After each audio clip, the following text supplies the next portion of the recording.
holiday. All right, I'm starting the YouTube I don't think you understand stream. what a holiday is. Go ahead. YouTube stream is going live.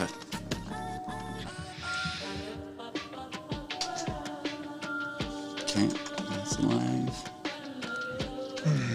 Excellent connection. What the fuck? Oh, there we go. Well, that's probably not a great way to start this stream, but What?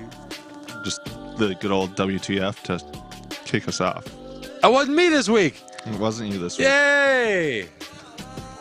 Everybody, it's Mike's fault this week that we will be on late night television because he can't clean up his fucking language.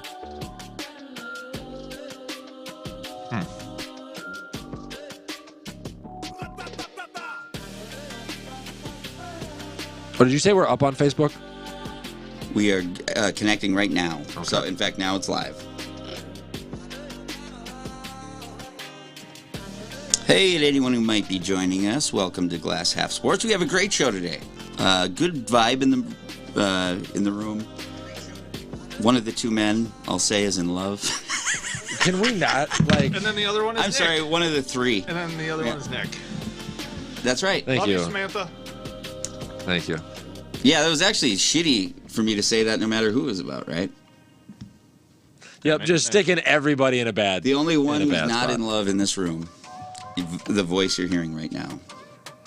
Okay, we'd ease up on throwing the L word around. Mike's in love, all Are right? you that insecure? Anyway, we'll be starting the show very shortly. And please comment below the video. We'll put your comments on screen. As always, all takes are welcome, though some of them are ridiculed. Appropriately. Very appropriately. What are we going to be talking about today, guys? Mike, you want to give him a short preview before we get into it? Sports and other things. Sports and things. Mostly Things in sports. Did Mike update the run sheet? I did, actually. Thank you. You're welcome. You say that every week like I'm a monster for not updating it. I mean, it just doesn't make sense to me why you spend You do that 3.5 much to work, 4 why don't you hours just do on all the of show it? rundown. You do the entire rundown, put it in the order that you want, and then just can't take that order and write the order of like main things that we're going to talk about. You realize that thing's getting edited up until 11 o'clock the night before the show, right?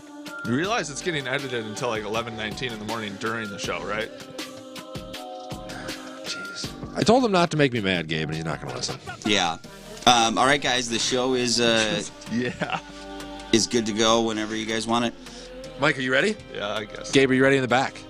Indeed. Absolutely. Ladies and gentlemen, welcome back to yet another episode of Glass Half Sports. I am one half of your hosting duties, Nick Huffman, here with you always to cover everything that's going on in the sporting world, and joined as always by my trusted co-host, Mike Mensing. Mike, how you doing?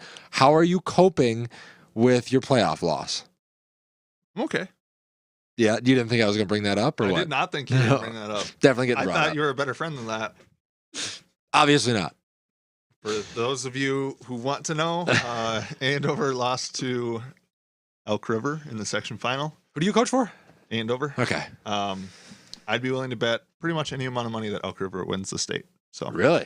Yep, and we lost to them in overtime by 2. So Very nice. What are your prospects for the offseason now? What are you going to do? training, man. My training business is picking up.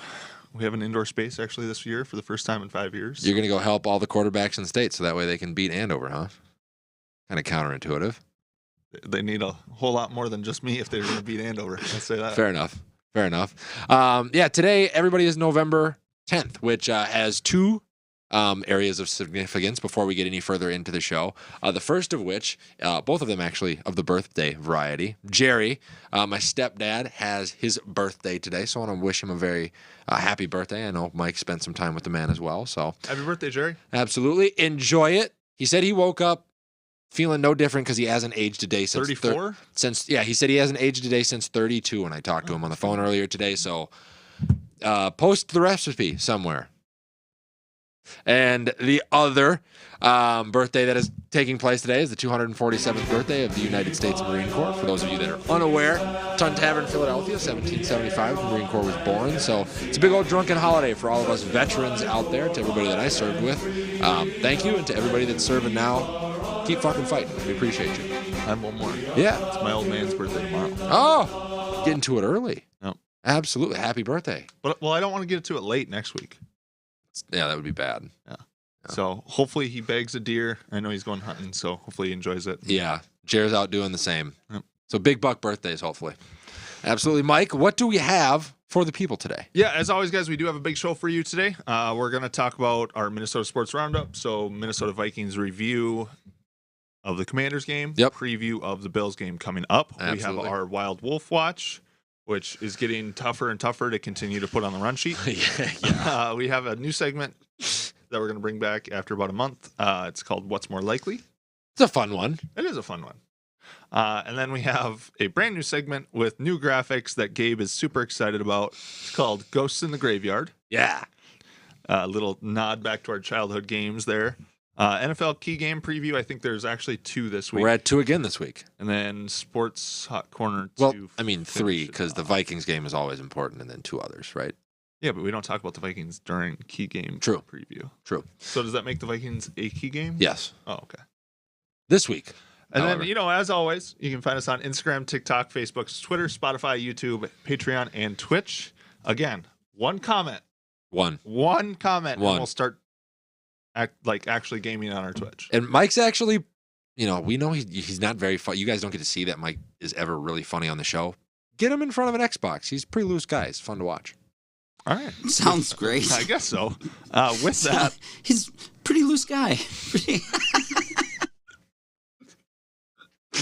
With that, let's start Vikings Commanders review. Yeah, you have gripes from what I hear. Let's hear them. They're just the worst 7-1 team I've seen. Oh, you can't. Winning is an art. We've discussed this, right? And here's what I'll say. If you give that game to Kirk Cousins his first couple of years or his entire stint in Washington and his first couple of years in Minnesota where he's in a hostile environment, he's down 10 to 17 points, he's doing whatever, he folds up. He does not win that game. But they shouldn't ever find themselves down 10 to 17 The Vikings points team from Washington. last year with that many injuries, with Dalvin Tomlinson out and Cam Dancer goes down and they start a rookie at corner and they do some of those things. That team doesn't win that football game on Sunday. This is a different team. Okay, so if you know every week that you're going to play to the level of your competition, but when it counts, you're going to have a chance to go win a football game, I would take that over being 80% of the teams in the league. You have to give credit where credit is due. Sure, they're winning against poor football teams.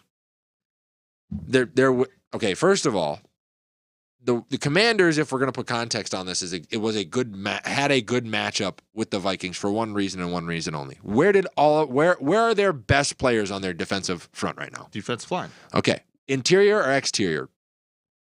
Probably interior with Chase Young out. Where is the only glaring hole in the Minnesota Vikings offense right now? And the right guard center connection specifically. So right guard and center for us, and their interior D-line gives us a 17-point deficit. That makes sense to you?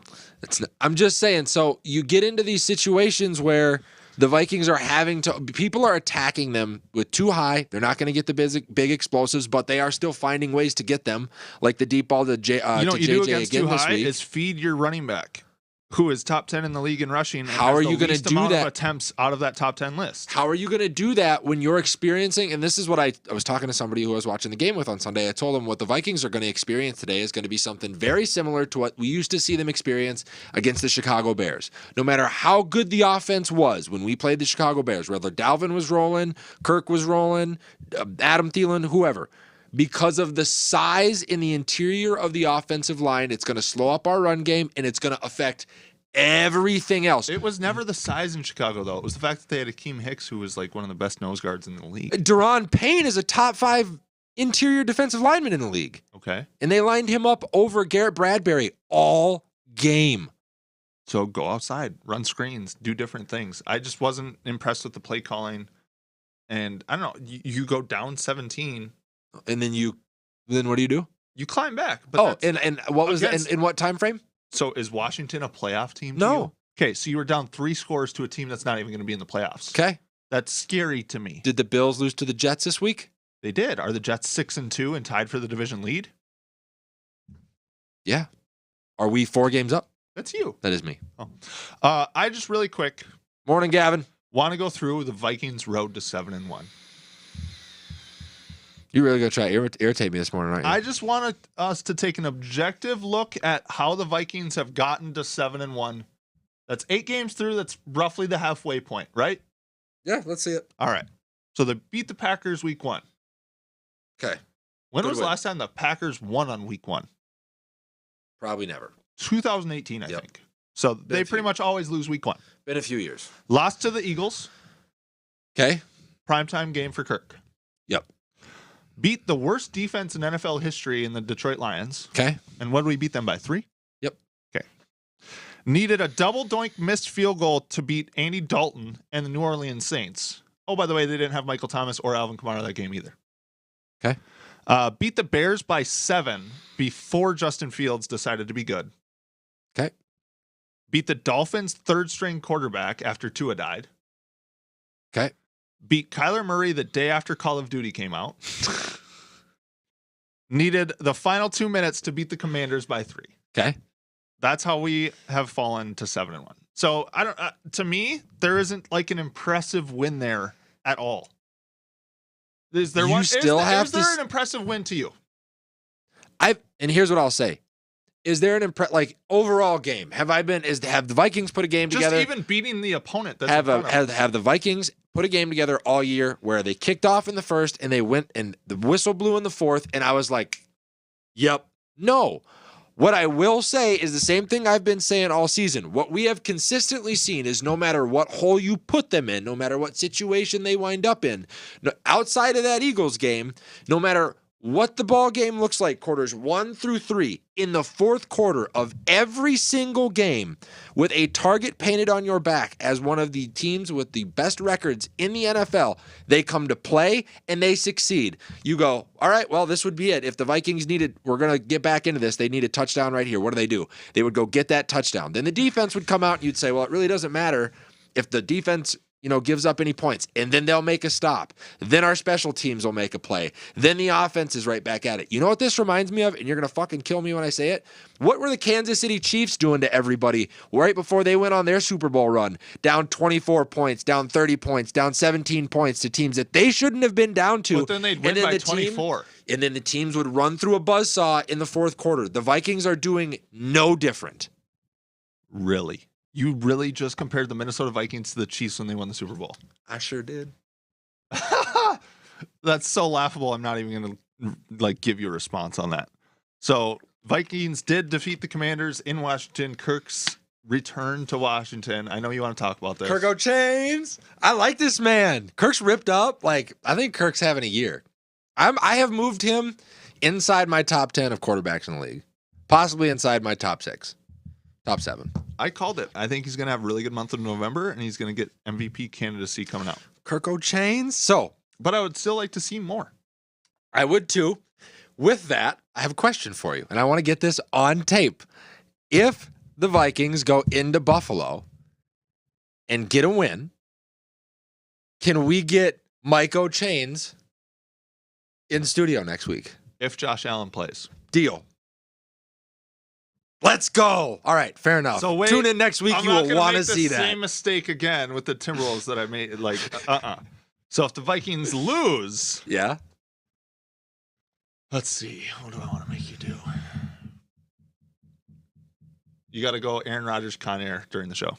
Fine. Whole episode. Fine. Yeah. Fine. Yeah. No worries for me. Tank top, wife beater. Oh yeah.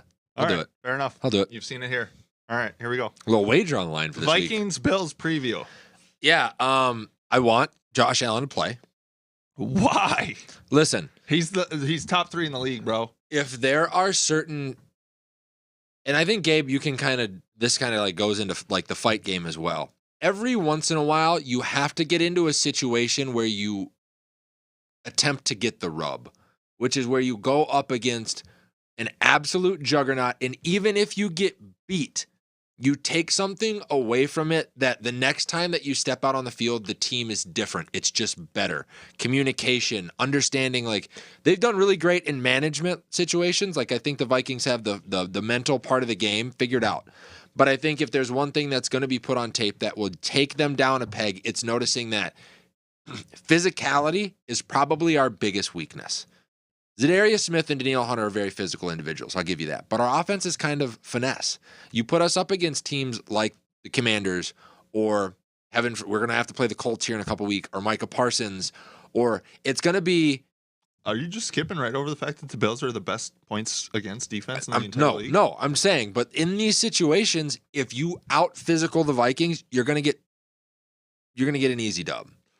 Well, I think that's actually where the storyline is. So the Josh Allen articles and all this stuff, speculation about whether or not he's going to play, I think is smoke and mirrors to what is actually going to be important for the game. And what's going to be important for the game is when Buffalo's defense is on the field and when our offense is on the field. 100%. If we can effectively move the football, even switch field position at times, I think we're going to need to score 21 to 24 points. Even if Case Keenum plays, it's going to be difficult against that defense. I will say there are two areas where the Vikings can kind of have prove-it moments this week. One of which is their offensive line has struggled to run the football. So getting Dalvin Tomlinson back and then having Danielle now with 2 sacks last game, Zadarius 2 sacks the game previous. Like, you've got some legitimate threats. Hello, Auntie Tony. Thanks for tuning in. That are going to need to be dealt with, right? And so you have an opportunity there. And then on the offensive side of the ball, the Bills, if they weren't able to do one thing against the Jets, it was stop the run. Like, it was just a consistent bleed all game that they couldn't plug.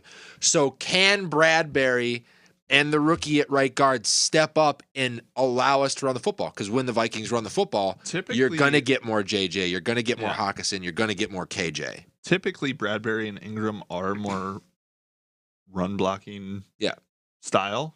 So, yeah, I mean, I've been calling for that all season long. When you were gone in Florida, I was calling for Dalvin Cook to have 25 carries a game. Yeah. Like, what are we doing here? He's top 10 in the rushing. Let me look, actually, just so I have numbers. NFL rushing leaders here. I believe that he's number 10. Let's look at attempts. He's got to be near the bottom in attempts. So the only person ahead of him that has less attempts, so Ramondre Stevenson has 2 less attempts, 10 more yards. Yeah. But it's really Lamar. Oh. Everybody else, 148, 138, 163, 150, 183. Lamar has 86 carries. But, I mean, Dalvin Cook is, he's 131 attempts, 608 yards. Like, give this man the ball. Yeah. What are we doing? I'd agree with you there. What's your score prediction for this? I'm going to say that Josh Allen doesn't play. I'm going to go 24-20. I had it 35-28 Buffalo. You think they're going to put up 35 points with Case Keenum as their quarterback? Or do you think Allen plays? I think Allen plays. Do you know what the UCL is? Yes. What is it? It's a joint in your elbow. Or it's the ligament in your elbow that runs like right here, isn't it? And then it runs to where? Up in your armpit. Is that right? Doesn't attach up near the bicep? I thought, what's the UCL ligament in your thumb? Because that's what Drew Brees did. Oh. So I think it goes from your elbow all the way. Yeah. And here's the thing with the UCL ligament is that's your grip strength. Yeah. So, like, if you can't even grip a football, like, that's why Drew Brees couldn't play. Right. And I've had that same injury. I tore my UCL on my throwing hand, like, at the base of his my is just thumb. A sprain. But it's in his elbow. Yeah, that's going to be tough. Right? So, like, you're whipping your arm down. Like, that's where you get all of your torque and turn is that elbow motion. Yeah. And then externally rotating the elbow to, like, cock your throw, which Josh Allen has a super long throwing motion. Yeah. That puts a lot of stress on that elbow. And they really don't need him to play either. Why would you play him? That's a good point. I Here's still the think. Thing too. What if Zadarius Smith puts his helmet on that elbow in quarter 2? Yeah. And it's torn. To be honest with you, I think you can't play him. So the ulnar collateral ligament complex is located on the inside of the elbow. Is attached on one side of the humerus. Yeah. It looks like it runs the whole arm. Yeah, so that's going to make it hard on him. Okay, so even if Keenum plays, I think, like I said, the difference is going to be the physicality. The Bills are going to come out, and especially without Josh Allen, they're just going to want to get in a fist fight. And the Vikings, if there's one thing that I have always knocked them for, and especially lately, they just don't. They don't respond well to that. This is not, Steve Hutchison, Adrian Peterson, Brett Favre's. Minnesota Vikings, where they were going to go out every game and it was like, I'm just going to punch you in the mouth for 4 quarters. Yeah, I mean, so listen, what are the symptoms of a UCL injury? A sudden pop or pain alongside the inside of the elbow. Pain on the inside of the elbow after a period of heavy throwing or other overhead activity. Pain when accelerating the arm forward just prior to releasing the ball. Like, here's the thing. Even if that's sore for him, we're not going to see the same Josh Allen. Yeah, I would agree with you there. So, all right, I wouldn't play him if I'm Buffalo. I wouldn't either. Do you think the Vikings have any bright spots, anything that shows up where you could take something away from it and go, okay? T.J. Hawkinson. I would agree. Man was very impressive. Addition. What was it? 9 targets, 9 catches. Yeah, played 87 snaps or some wild shit like that. Also draws the eyes of the defense to get Dalvin Cook open in the red zone, right? Yep. Just having that guy is a huge bonus for us. Irv Smith comes back healthy, having the 2-headed monster. Like, dude, I'm getting flashes of Gronk and Aaron Hernandez in New England. Yep. And guess where Kevin O'Connell was a backup in when he was coming into the league under Tom Brady, right before they switched to that big 2 tight end set that Tom had picked up from Peyton in the offseason. So that's a very interesting callback. That would be very interesting to see. Super interesting to see. Let us know what you guys think about the Vikings at the Bills this weekend. If we win, Mike has to show up looking like Kirko. So if Josh Allen plays, is the asterisk. But if we lose, you got to go Aaron Rodgers, which is going to be super funny. Wild Wolf Watch is next. I really don't want to do this. You don't want to do it at all? They've been just skip it. So inconsistent. Okay, no, here, we'll make it quick. We'll let Gabe get the graphic up, and then we're just going to run right through it. The Wild have obviously still been up and down, which is, I guess, a challenge this year due to the youth, right? They're treading water. I like the reference. Losing games that you shouldn't, though, to Seattle, especially at home, not a good look. Well, the one thing that I will say that I was pleased with when you get shut out 1-0, and your star player comes out and starts a fist fight to try to energize the team, I thought that was a very uncharacteristic thing of Kirill to do. And then we came out last night and won 4-1. So maybe that's him stepping into, instead of just a player like play style leadership role, maybe it is he's developing a little bit of a team morale type thing, which would be a very good thing for the Wild. I mean, I think they had gotten that from a lot of years from veterans that they had on the roster, and Kirill didn't have to take that responsibility. So I was really impressed to see that, but that's about it. They just got to be better. They got to come out with better energy and play like better connected between the offensive and the defensive end of the ice. Transition kills us. Do we think there's room for concern that against Seattle, there was only 23 shots on goal for Seattle, and Fleury let in four goals? Gabe, you want to take this?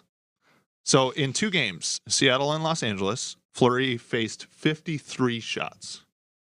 Okay. Let in 5 goals. So 90% save percentage. It's decent, I guess. I'll give him that. But when you're not scoring any goals, it's a problem. Math, yeah, that's not good. No, that's not good. Not at all. So yeah, they just got to play better.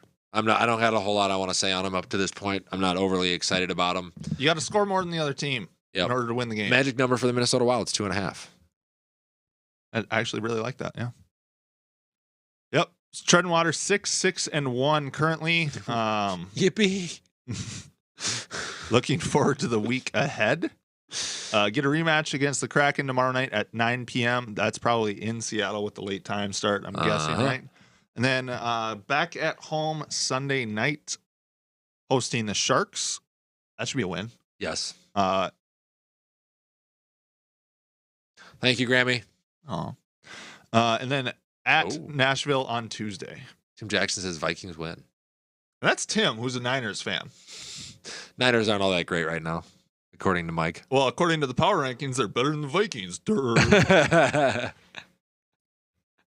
All right, so Kraken, Sharks, Preds. 2 wins. Against who? Seattle and San Jose. No. Seattle just came into Minnesota and piss pounded us. Good. Hopefully we'll get a revenge game, or a little bit of a revenge. I'm going to say 1 win against the Sharks. Yikes. 1 win. Oh, no. I'm not confident in this team. I don't like the moves that they've made over the last year. I'm sorry. I've been saying it every move that they've made during the last year. I'm going to have to slowly start agreeing with you if it doesn't change. If it doesn't change. It's almost like I know what I'm talking about sometimes. I know I said that to you earlier this morning. Let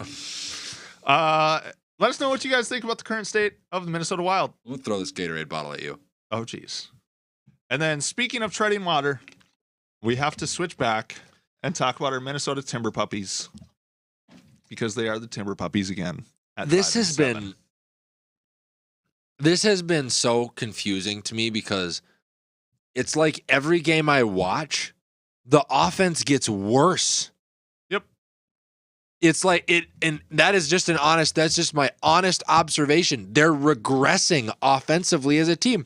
I watched a whole 24-second shot, or actually 2 or 3 of them, 24-second shot clocks where we took the shot, with 2 seconds left, and Anthony Edwards was just standing on the perimeter doing nothing. Oh, he's super lazy. That's been a problem. And his whole argument is that there's 2 bigs in the middle, so he doesn't have the freedom. He doesn't. I mean, here's what I'm going to say. Jordan made it work with a lot more than 2 bigs in there. I'm starting to realize that potentially the Rudy Gobert move was made in the best interest of Cat, not the best interest of Anthony Edwards. I know he's on his first contract. I know he isn't he's not like a top 5 player in the league, but this guy's supposed to be your future.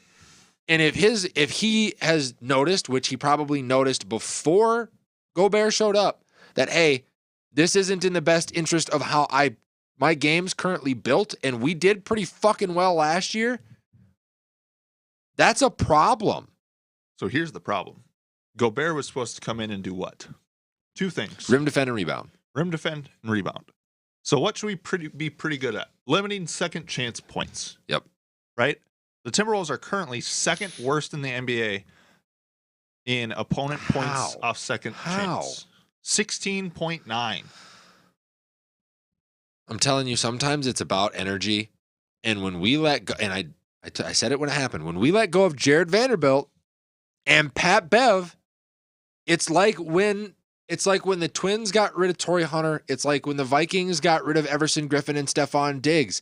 There are certain guys in the locker room that bring a certain energy and a certain level of accountability that aren't going to, if Cat's standing around and Pat Bev is here, Pat's either going to get him involved or go chew his ass.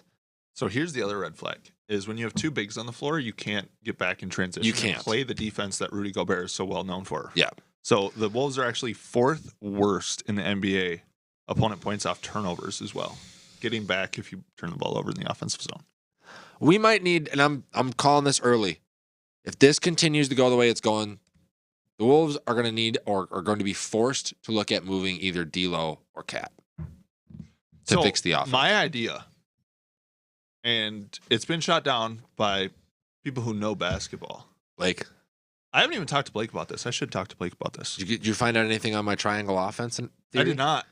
I should reach out to him. Drop the ball. But a buddy I work with who played basketball in high school and is a big basketball guy and understands the game, I was arguing with him about the fact that they need to actually sit Gobert. Give him the same amount of minutes, but try to overlap him and Cat as little as possible. I like that, but you'll never be able to get that guy on the bench. Then bench Cat. And really? You're explaining. You want to bench the most fragile ego in the league. Your contract remains the same. Your minutes remain the same. No. The only overlapped minutes I would want is maybe at the end of the 4th quarter. No. You're never, ever going to be able to get... You put Cat on the bench, he's going to turn into the Lakers' Russell Westbrook. He's going to be fucking awful. Who was like 9 for 9 the other night, by the way? Well, I mean, you get what I'm saying. Well, you get what I'm saying. The 2 can't be on the floor together. It doesn't work. You're going to have to trade. The experiment is dead. You're not going to be able to make it. We're 5-7 after 12 games. And we've looked awful against every playoff team terrible. that we've played against. Just fucking way outmatched. So let us know what you guys think the Minnesota Timberwolves need to do, because something needs to be done. As of right now, they are the Timber Pups. And likely to stay that way. I would say you're not wrong. So looking ahead, doesn't really get too much easier. Heat, Warriors, Grizzlies, 0-3. Grizzlies, Cavs, Magic, actually. Oh, I have the wrong games up there. You do. Oh, November 20th. That's why. a little ways off. I don't even have a game on the 20th. It might be the 30th, the 27th. Yeah, I'm a few weeks ahead. Nick's looking forward because there's not much to talk about here in the next couple weeks. Well, it doesn't look like it's getting easier in the following. So we either. got Grizzlies tomorrow, Cavs on Sunday, Magic on Wednesday. Win 2-1. That's 1-2. Yeah, there you go. Two losses, 1 win. I am going to say 2-1. Yeah, I am going to say 2-1. I think the Grizzlies beat us, but I do think we beat the Cavs and Magic. Good luck. Donovan Mitchell looks like an MVP candidate right now. Like, legitimately. Donovan Mitchell, and a lot of his game is what? Shooting the basketball. And getting to the rim. Yep. Oh, which Ant can't do right now. Well, wonder why we suck. We do have the reigning defensive player of the year who does play okay defense down low. If he gets a chance to get down low and they're not on a fast break, right? Here's what's likely to happen. Jeez. Here's what's likely to happen. Here's the segue. Here's what's likely to happen. I'm likely going to be wrong on the Marc-Andre Fleury take. However, Mike's going to be atrociously wrong on the Rudy Gobert take. About what? You were super juiced to have him here, and you're real big on the defensive player of the year and the picks that, we sacrificed didn't matter and the guys we let go of didn't matter. Guess what? They fucking mattered. They absolutely mattered. I think the trade on paper was still a good trade. Nope. I don't think the execution has been well done. On paper, we have one of the best starting fives in the league. Yeah, so did the Lakers last year before the season started. I'd argue that one because 3 out of the 5 of them were coming to practice out of a retirement home. On paper, we have one of the best starting fives in the league. Statistically, it's one of the worst starting fives. Something has to give. Has to give. I would agree there. Right? Because I don't believe that we're one of the worst starting fives in the league. Should be a pretty good team. Should be. So what's wrong? Chris Finch, you get paid millions to figure out what that is. Yeah, that's also true. So let us know what you guys think about the Minnesota Timberwolves. What needs to change? Please let us know because we cannot figure it out. Trade Cat. And if you're going to let us know, you might as well send an email right over to Chris Finch because he can't figure it out either. Trade D'Lo. Let's jump into our next segment. It's called What's More Likely. So I think we have a little logo for this segment. Yeah. The What's More Likely logo. Yeah, we're bringing it back. Bringing it back. Like Justin Timberlake and Sexy. My God. I'm finding it. I hate this planet, and I don't want to live here anymore. So I'm going to go through some scenarios. Nick is going to tell me what is more likely. If there's a scenario out there that you want us to talk about, comment in. Ask us what's more likely between the 2 scenarios that you have in your head. This is just the 5 that I came up with, and we'll see what Nick thinks. Yeah, let's go. What do you got? It's going to be pretty NFL-centric. Okay. So first scenario here. What is more likely? The Bengals get to 10 wins or the Browns get to 10 losses? So just to help you out, I'll even tell you where they're currently sitting at. So what's more likely? The Bengals hit 10 wins, the Browns hit 10 losses. Bengals are at 5-4. Okay. Browns are 3-5. I think it's more likely that the Browns are going to get to 10 losses because at a certain point, because you understand that you do have a quality roster, you're not in a season that doesn't matter. You're not in a season that doesn't matter. You're not all of a sudden going to. You don't need the quarterback. Don't need the quarterback. You don't want to put any extra miles on Chubb. Are you really going to risk a Myles Garrett injury? They've got a lot of youth on that defensive. Do you just tank and take that DN from Alabama and put him opposite Myles Garrett? They don't have picks. They sent them all to fucking Houston. So you can't tank. You got to win games. No, but at some point you got to kind of draw a line in the sand and be like, all right, well, this was a 2-year plan anyways. I hope it's more than a 2-year plan. I don't have a ton of faith in the Bengals to get to 10 wins because me and you talked about it when we did their schedule breakdown. Their last 6 weeks is brutal. It's tough. Brutal. But I think the Browns are just going to kind of have to take the proverbial bullet. So I will go with the Browns more likely 10 losses. All right. Second scenario. Let us know what you guys think about that one too as we go through here. Mike's second scenario: Jets, Bills, or Dolphins more likely to win AFC East. Ooh. So just to let you know, Bills 6-2. Yep. Jets 6-3. Dolphins 6-3. And I could have even included the Patriots who are 5-4. So at some point, this division is going to have to get a tad bit more carnivorous. Yep. Jets just beat the Bills. Right. And I do think that there are teams on the rise.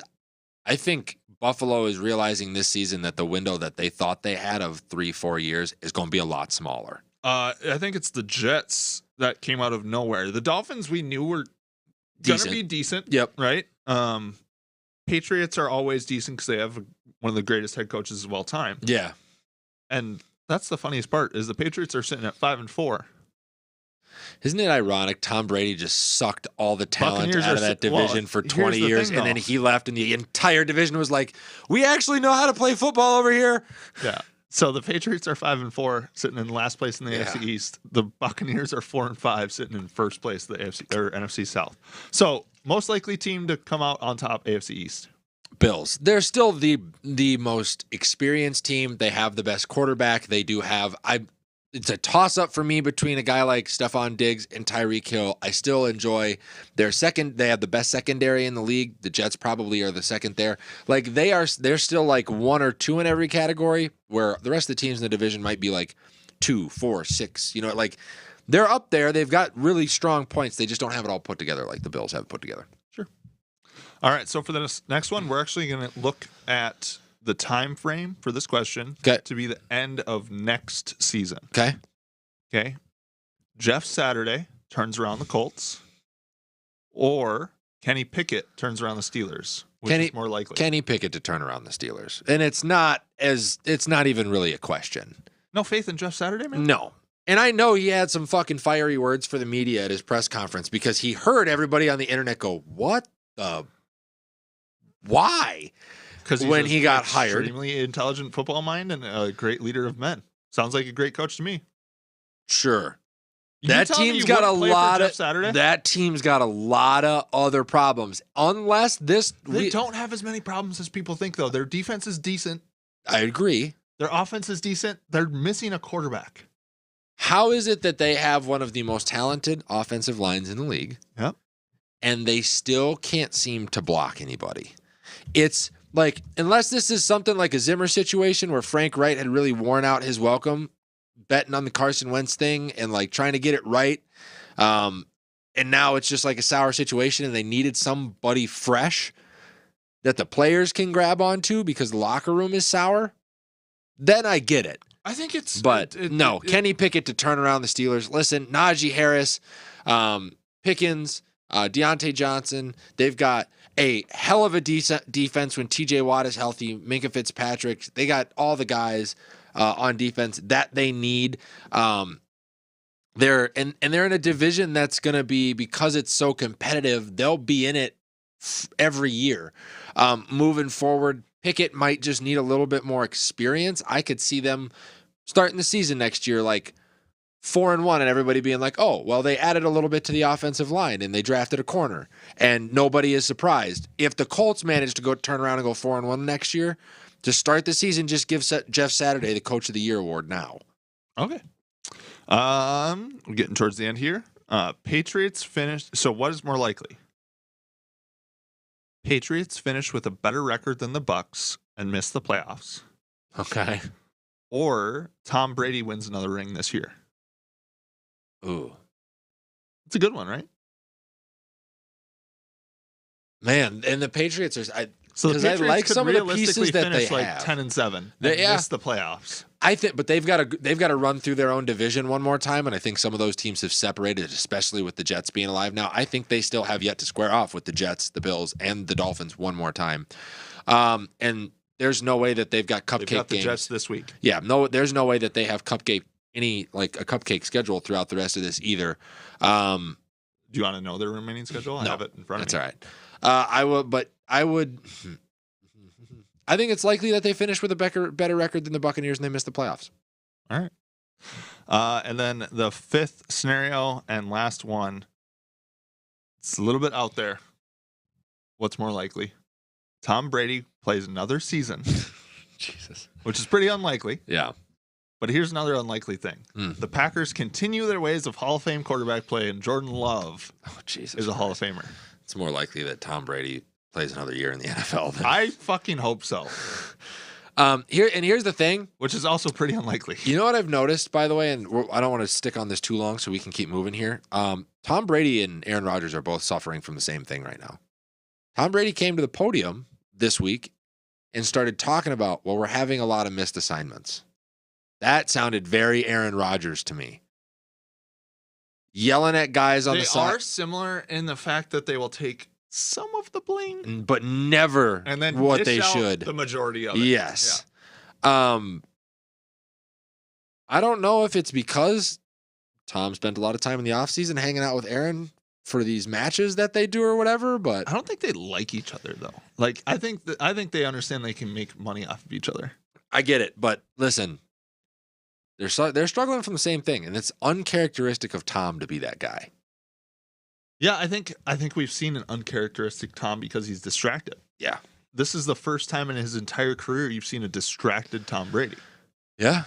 But now that the divorce is finalized, and you think Tom Brady is not going to be distracted now that he's single?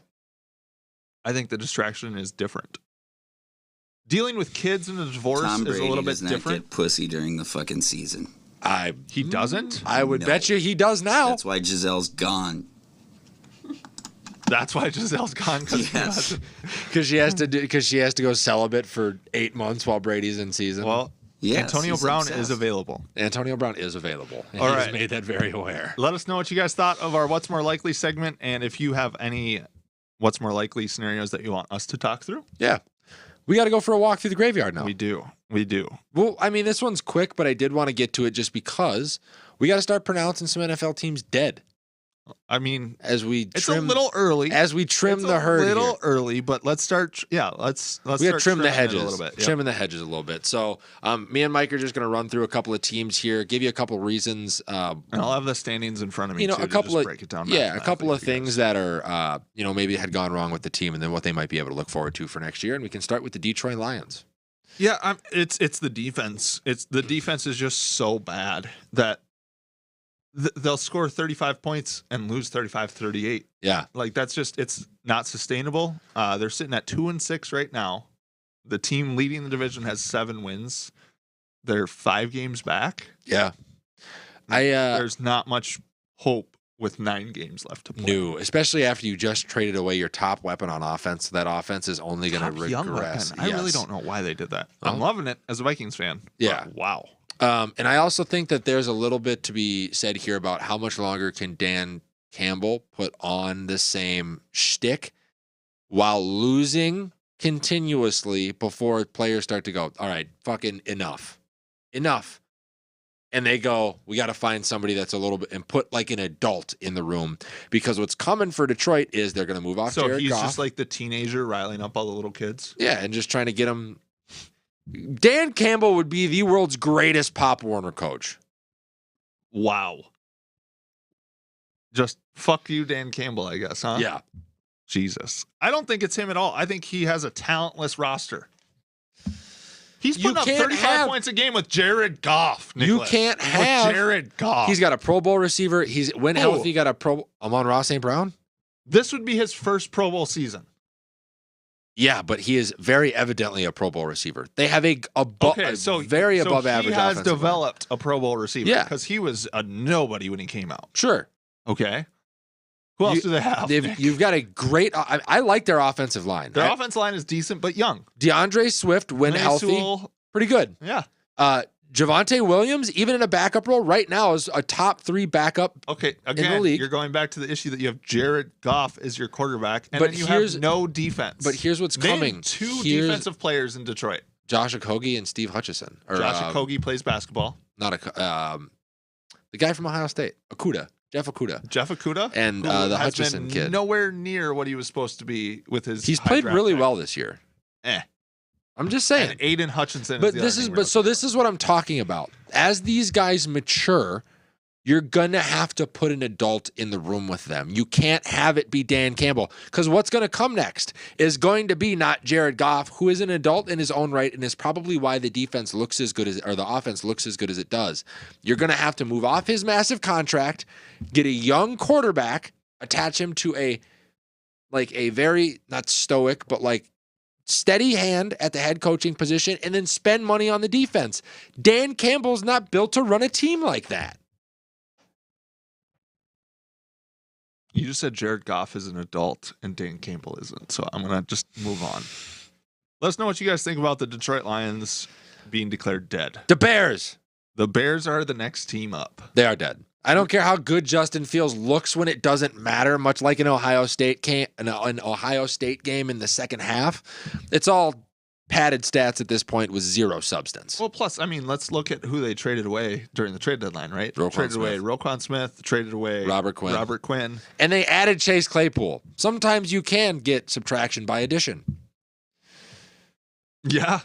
It's usually addition by subtraction, but I like how you turn that on its head there. There you go.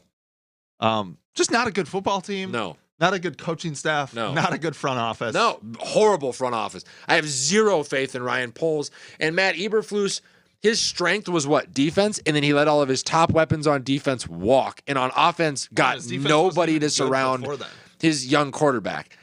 But they got Chase Claypool. They are, the Bears are 110%. 110% in for a rough ride when it comes to, like, do we pay Justin Fields or whatever? Because you're probably at that point going to have to get rid of Poles and Eberflus. I'm just going to bask in the fact that basically the rest of the NFC North right now is in a dumpster. Las Vegas Raiders. This one makes me sad. The Raiders. The autumn wind. They absolutely, the Las Vegas Raiders, there's zero reason why they should be as bad as they are. Does McDaniels get fired? Yes. 100%. Mm-hmm. 100%. You can't have Pro Bowl defensive end, pretty good young secondary, holes at the offensive line, but they're feasible. They've got a Pro Bowl caliber running back in Josh Jacobs. They have a top 3 tight end, a top 3 receiver, and a top 5 or top 10-ish quarterback. Top 15. And top 15. Maybe top 20. What? Stop it. You called Baker Mayfield. Derek Carr is a top 10 quarterback in the NFL. Stop it. He is from a talent perspective. No freaking way. Here's what I think is happening. I think McDaniels, and I don't know if you're aware of this, there is a clause in Derek Carr's contract for performance this year to where at the end of the season, if he doesn't meet specific standards, the Raiders have the ability to cut him and save $110 million in cap space. They would have a pretty high draft pick, and Josh McDaniels would be able to go out and get his guy. Remember, the Raiders. You really think it's Derek Carr's problem? Think back to the Dana White comments, Gabe. We talked about this. Did they really want to keep Derek Carr? No. They thought it was going to be Brady, not Carr. So McDaniels came out as planned. Would you rather have Brady right now? No, but but that's what I'm saying is he was not who this system was bought in on, who this leadership group was bought in on. They're probably bought in on Waller and Devontae and a lot of these other pieces. But, geez, we really should have done this segment like a week and a half ago for Halloween. Yeah, for Halloween would have been pretty cool. Josh McDaniels is 13-23 career record as a head coach. He's not a head coach. He's an offense coordinator. Get him out. Yeah. Pittsburgh Steelers. Just talked about them, right? Just too much youth at the quarterback position. It's been when you're a franchise that's scoring enough points. Points against is right. When you're a defensive-minded franchise that has had consistency at the quarterback position for 20 years, there's going to be an adjustment period. Yeah. But their season's over. Pittsburgh Steelers done, dead in the water. And with it, by the way, we should probably say a few kind words about Mike Tomlin's playoff streak because that is cooked. He has done this before. He's not making the playoffs this year, Mike. If he does, though, greatest coach of all time. Pretty close. Like, damn. Pretty fucking close.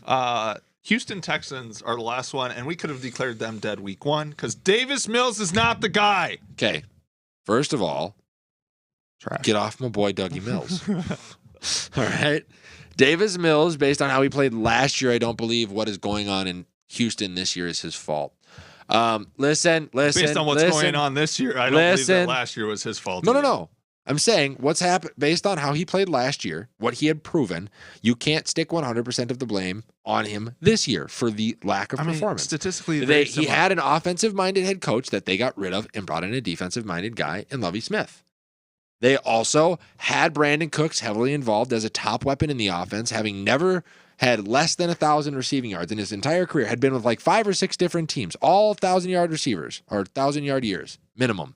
And this year, I think his average target share is 3.5 targets per game. When you take a weapon like that away from a young quarterback, that's who doesn't have any control or input in the offense because he's still a young quarterback, it's going to stunt his growth a little bit. You got to get rid of Lovie Smith. They got some talent. I like Stingley. He's played well. I like Pierce that they got at the running back position, has played well. I like Davis Mills. Fill out the offensive line, go get a weapon in the draft that wants to be there and run it back. And finish 4-13. Fuck off. Why are you so down on my boy Davis? Because he's not an NFL quarterback. He wouldn't be starting for anybody neither are else. you. No, I'm not. But neither are you. All right. Very true. Let us know what you guys think about Ghosts in the Graveyard. Did we miss any other team that should be declared dead? I don't think so. This season. I don't think so. What do we got left? NFL key game preview. Seattle at Tampa Bay. Sunday noon.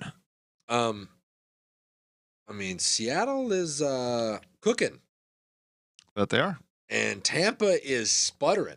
That they are. And then they're going to have to travel Tom's grouchy old ass all the way across the globe.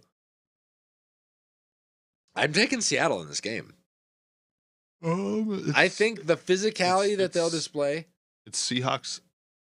Oh, that's right. This is a Germany game. So it's actually 8:30. We Yep. had it as a noon start. This is the 8:30 Germany game. So you got to travel Tom Brady's old grumpy ass with all those veterans all the way across the pond to play a young, nothing to lose, incredibly physical, leading their division Seattle Seahawks team. I think Tampa comes back from this beat up and sour. And 4-6. And 4-6. Yeah, as amazing as this is, if you would have asked me in August, are you picking Geno Smith? Does Geno Smith get his 7th win to force Tom Brady's 6th loss? I'd say you're crazy. Starting next week, we might be talking about Kirk Cousins and Geno Smith as MVP candidates. I don't know if I'd go that far with Geno because it has been a lot of Kenneth Walker and the defense. But that team is fucking good. But it's not because of Geno. You can't, isn't it? I'm pretty sure it's not. He's the only adult on offense. I'm pretty sure the guy restocking. Geno Smith's the only guy on their offense old enough to rent a car. Okay. And he just hands the ball off. I'm pretty sure the guy restocking aisle 7 at the Walmart could come in and play quarterback in this Pete Carroll offense. It's literally run left, run right, play good defense. That's it. All right, fair That's enough. the formula. But I am taking Seattle. I am too. What a fucking weird year.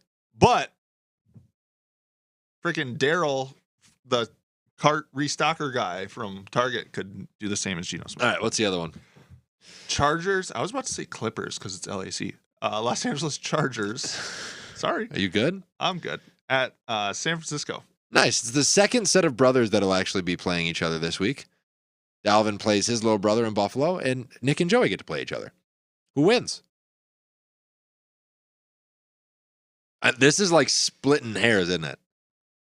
It's super close. It's very close. I'm going to say Chargers because I really don't think the Niners are that good. The Niners probably sneak out with a win because their pass rush with Slater being down in LAC will probably be a problem. The Niners' strategy is to control the clock, play good defense, and run the football. Yep.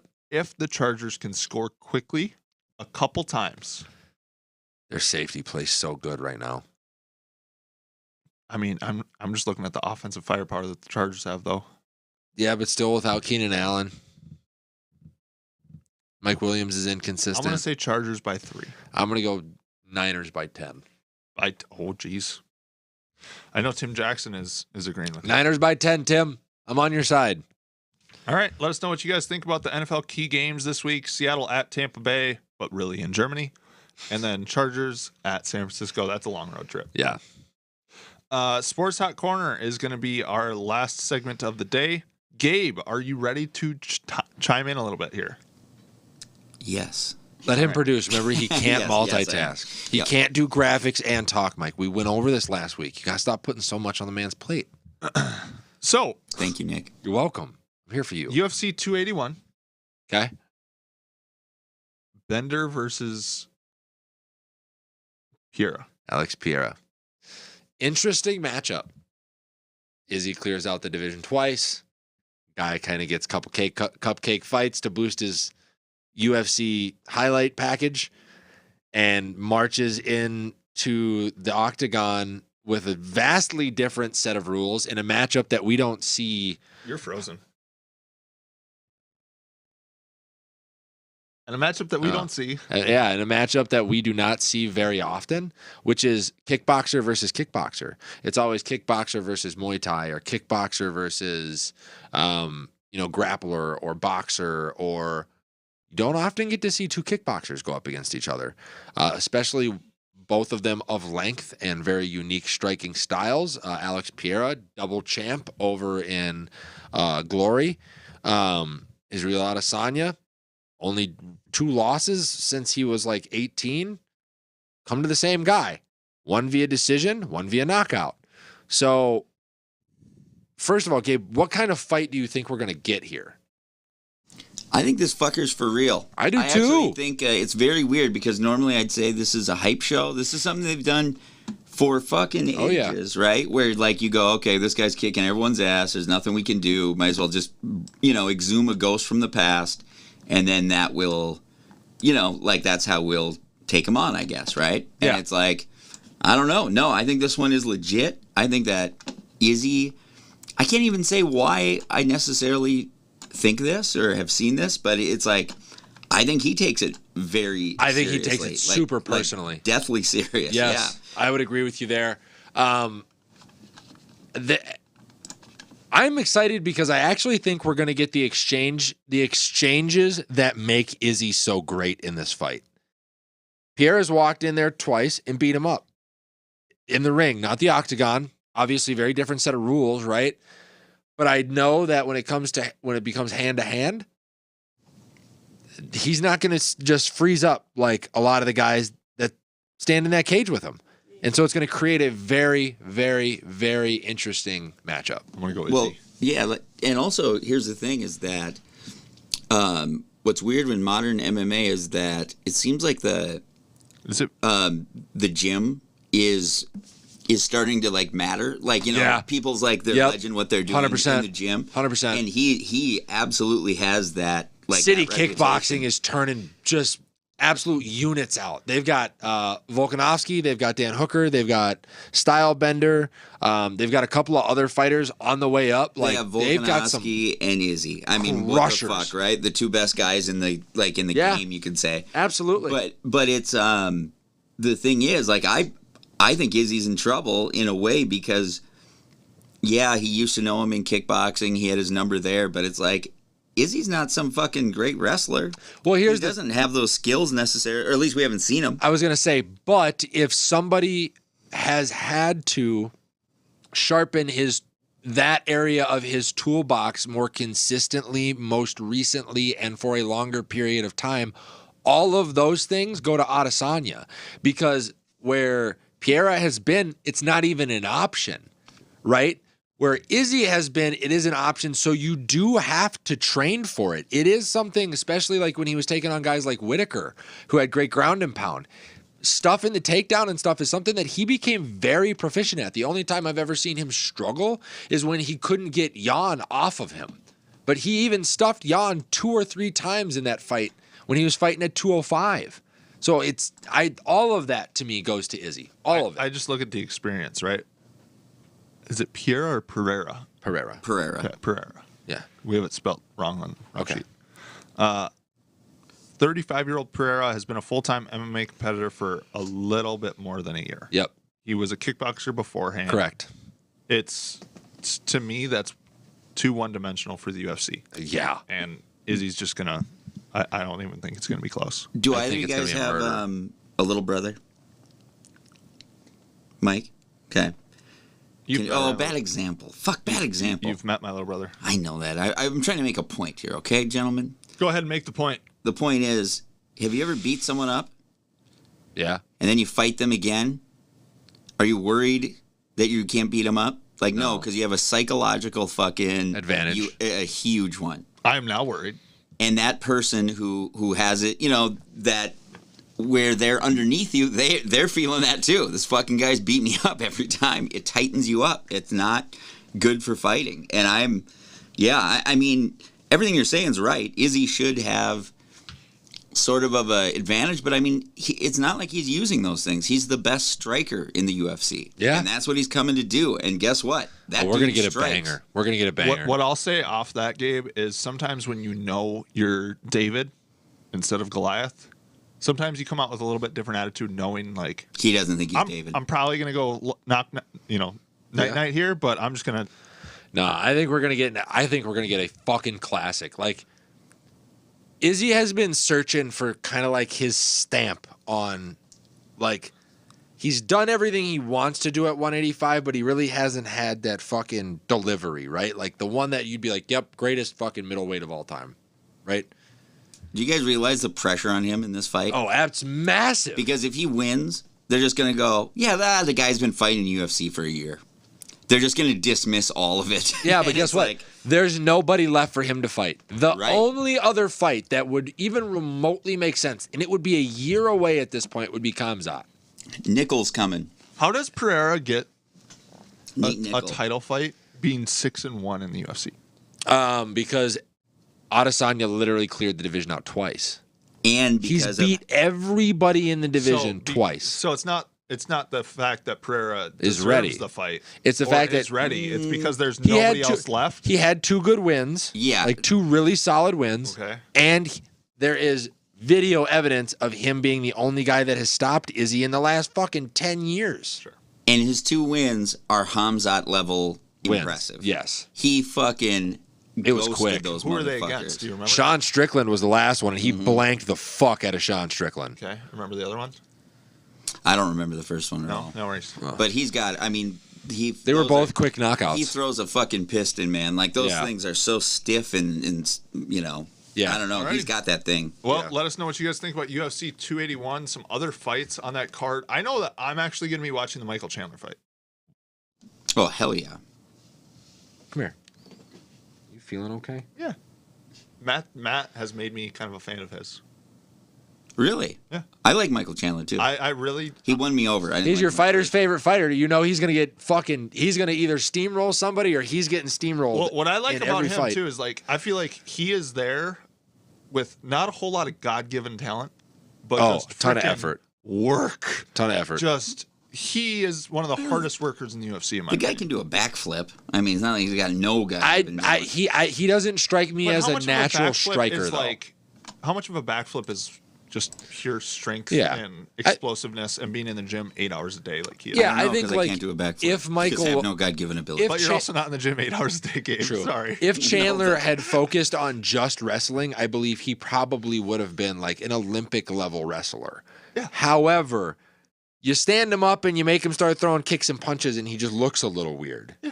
I mean, like I said, I'm just a fan of his, so I might actually. I hope Dustin Poirier smashes him. Oh well, fuck you too, Nick. All right, let's move on. Shohei Ohtani. By the way, this was debunked. We don't have to talk about that. The Aaron Judge part's the only thing that's important. Okay. What was debunked? There were reports that Shohei Ohtani. I sent these to you. Do you was not going answer? to Japan? No, was going to get traded. The Angels were going to look to reset the system by trading him and bringing back a boatload. I actually did not see that from you. No. And the Angels said no. It's like I talked to you guys all week and just nothing. We get to the show and you're like, "Oh, really? There was news?" Yeah. Hey, Gabe, did you hear that there was news? No, I did not. That's what I was asking, and now he's shaming me. I don't know. I sent it to Gabe because Gabe has been like the front runner for there's no way they're trading Shohei Ohtani. And they're not. Well, and they're not. So let's talk about Aaron Judge. Yeah. Where do you think he's going to land? New York. Really? You think he's going to go back to the Yankees? I think he's going to go to Boston. You really think he's going to go to Boston? Stick it to the fucking Yankees. I don't think there's a chance in hell he goes to Boston. I think they've got the payroll to do it. They're losing Xander Bogaerts. He's either a Yankee, a Met, or a Dodger. I bet Boston's going to make a run for fucking sure. Absolutely. They'll make a run, but it'll be a middle finger run. And like just sticking their middle finger at But New what York, if it sticks? and it's just going to increase the price that the Yankees have to pay. That's all it's for. But no, what if it sticks? It won't. What if he is upset? It won't. What if he is real He's pissed that he not. didn't get the numbers that he wanted? And that every time they go to the playoff, he just can't get it done. And you think about So it you going... think he's pissed at the Yankees because he can't perform in the playoffs? The whole team hit a total of 162. Alex Rodriguez had rings hitting 162 because everybody else around him was hitting the ball. So instead of elevating his own play, he's going to blame others. Sounds like And very leave. Aaron Rodgers-esque thing to do. I want to see him go to and you know what? Here's the other thing. I would not be surprised if the Phillies made a run at Aaron. That's the other team that I was going to include. So Yankees, Mets, Dodgers, Phillies are probably the four. Boston's not. The Yankees will not let that happen. They will sell the city of New York to give it to him if they have to. They will not let him go to Boston. I'm telling you that right now. They won't let it happen. They won't let it happen. God damn it, Gabe! Every week. How many? Not my fault. It's not mine either, Gabe. I didn't put it up there. Yeah, the show hasn't ended yet. Mike holds that shit in until right after we get off air, and then just buries the studio in it. All right. Well, I'm glad you guys, can be adults about this. I'm gonna have to bring in Dan Campbell because he's the only adult in the Midwest that can save this production. We're trying to get Crohn's disease to sponsor the show. No, I mean, actually, the Phillies. Realistically, though, I know that there's been a few Red Sox that have gone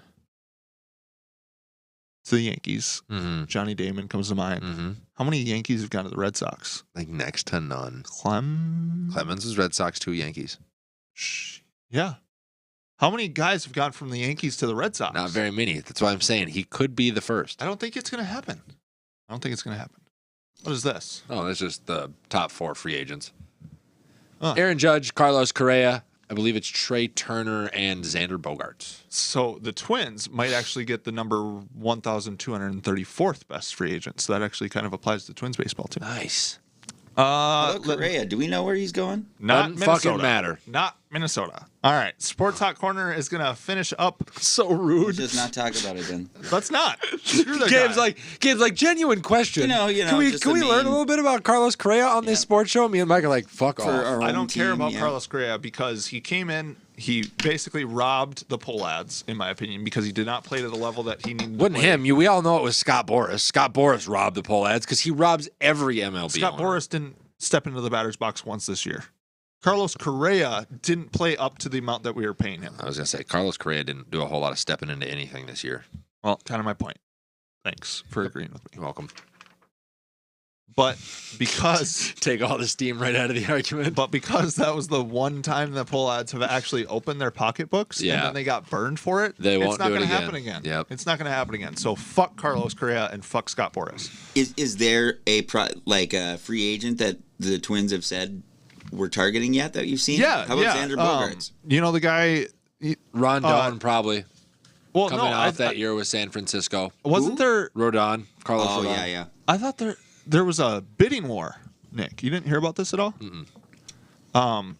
The guy was either going to play quarterback for the Seahawks or he was going to come and join the Twins. He's stocking shelves at the Walmart in Minneapolis right now. Geno Smith. Get him, Geno. Yeah, he's either going to play quarterback for the Seahawks or come play for the Twins next There's year. no faith in my man, Geno Smith. I Zero just faith. think a clown could do it. I think the Twins now are going to have to wait until. Are you making your show notes into a paper airplane right now? I'm just folding them up. Paper origami. I think the Twins are quite honestly going to have to wait till Byron Acuna is ready. Byron Acuna. Yep. He is the little brother of Ronald Acuna. And Is it Brian? Or Brian, sorry. But yeah, they're waiting on him now. He's the next like hope for the Minnesota Twins. Is he like in our? He's in our development system. We What signed about- him out of the Dominican at 16 or 17. And he's 17 now. So yeah. What about Wilson Contreras? I would in like on to that? see. I would like to see that. Yeah, I think he would be a welcome addition to the Twins. Give them consistency at the catcher position, but even his addition does not turn them into a playoff team. What about Xander Bogaerts? As just a new Correa. Won't happen. Yeah. Why? Let's stop talking about it. Because the Pohlads aren't going to pay anybody more than $20 million this year. Oh my God. You're doing this again. You're sucked into this fucking Minnesota fan thing where you make apologies for the owner. I'm not You making can't help apologies. it. I'm pissed off about it. Well, Yeah. just fucking be pissed off about it then. Don't be such a I fucking specifically bitch about don't it. go No. to Twins games because I'm not going to Yeah. support the Pohlads. Yeah. All right. That's why I don't Everybody go to is Twins so games. mad. Everybody's so mad. No, it's not a good look. Yeah, and the Twins ownership is probably not going to spend a whole lot of money.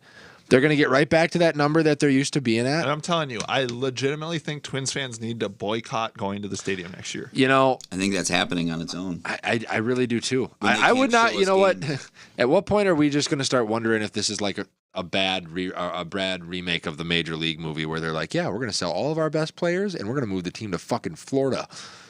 Did you guys see the guy who heckled Rob Manfred? Yes. I did That was not. pretty like Super funny in my opinion. it was kind of Super funny. funny. But you know, it was about the blackout type stuff. I believe, Okay. right, Mike? Yeah. Yeah. And what did the guy yell at him? Like Manfred, like the guy's in the VIP. Yeah. So box he's with like him. 4 seats down from him. All the seats are empty. And I'm going to look it up. What did he say? It's like, hey Rob. Hey, Rob. I'm looking too. Heckled by a Reddit user during the World Series, during Game 5 of the World Series. I can play the audio of it probably.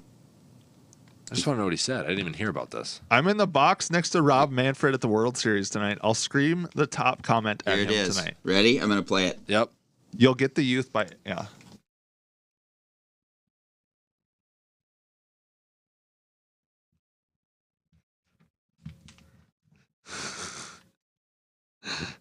Hey Rob, if you want the youth, end the blackouts, dumbass. And Yeah. it's just like it's funny because he looks over like with a smile at first, sort of. Well, he knows. He's fucking aware. Do you want to yeah. see the video? He looks defeated. Not really.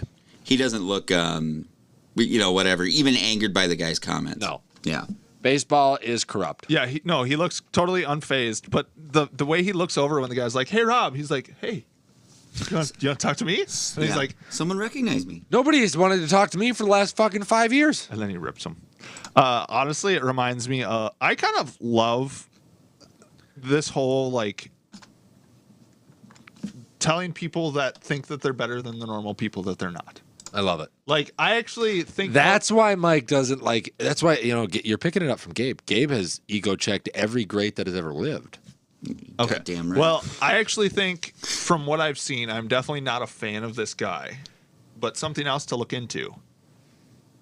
From what I've seen, I think he's an okay guy, like as a normal human being. But Post Malone, this happened to him too recently, where a guy like walked up to him, he was like signing autographs. The guy walked up to him and was like, "Hey, Post Malone, fuck you, you suck." And Post Malone was like, "That was rude." Yeah.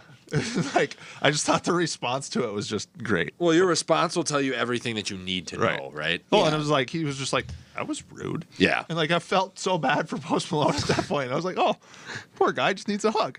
All right, we got to finish up Sports Hot Corner here. Okay, hey, sorry. I just want to throw this up too. I wasn't sure if you guys saw this or heard this, but did you hear about Adam Zimmer passing away? Yes. Yeah. Okay. We didn't talk about that, huh? That's sad. It is sad. Local here and everything too.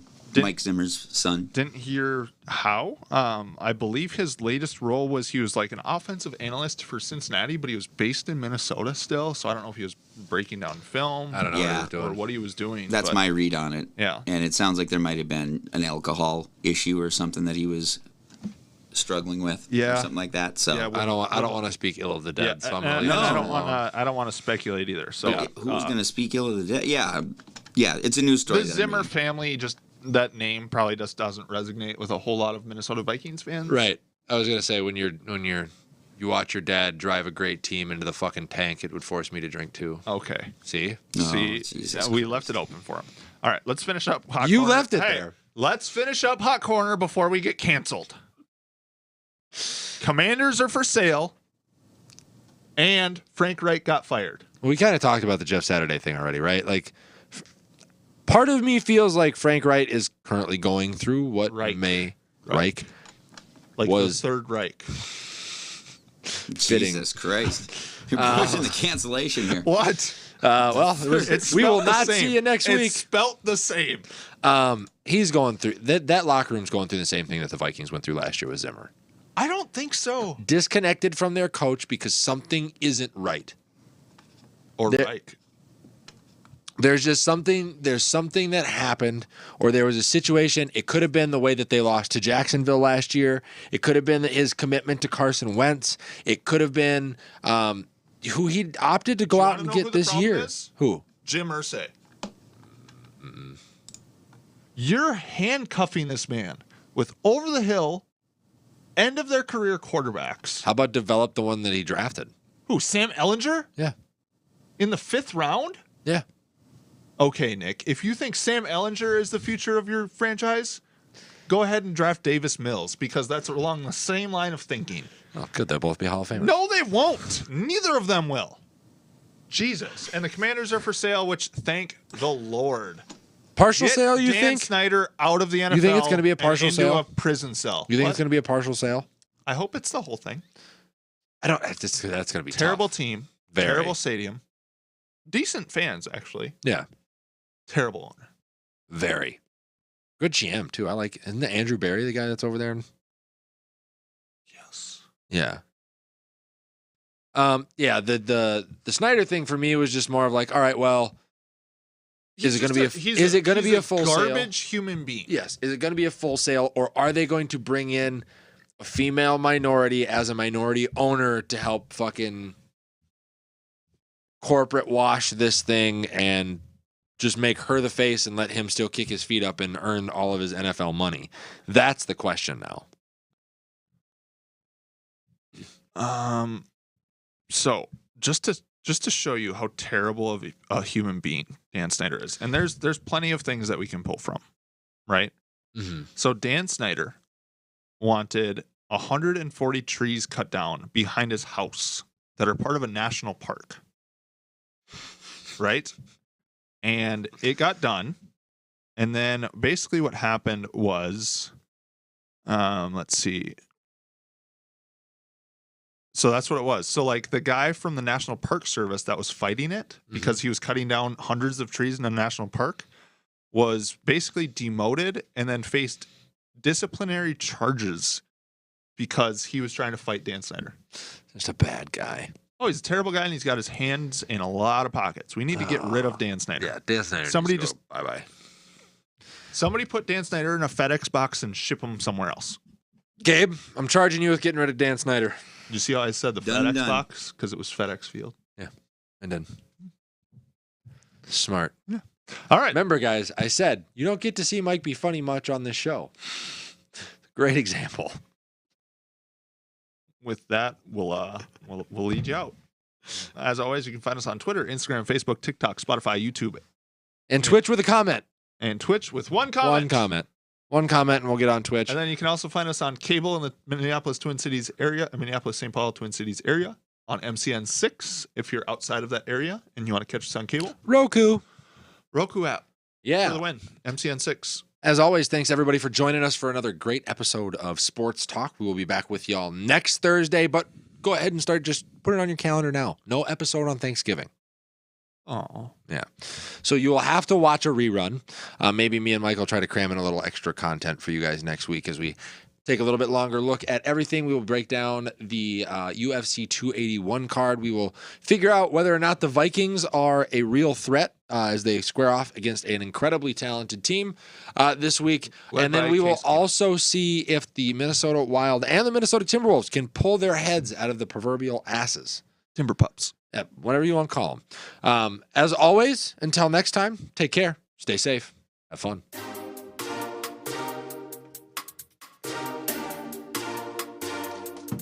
I told you. I warned you.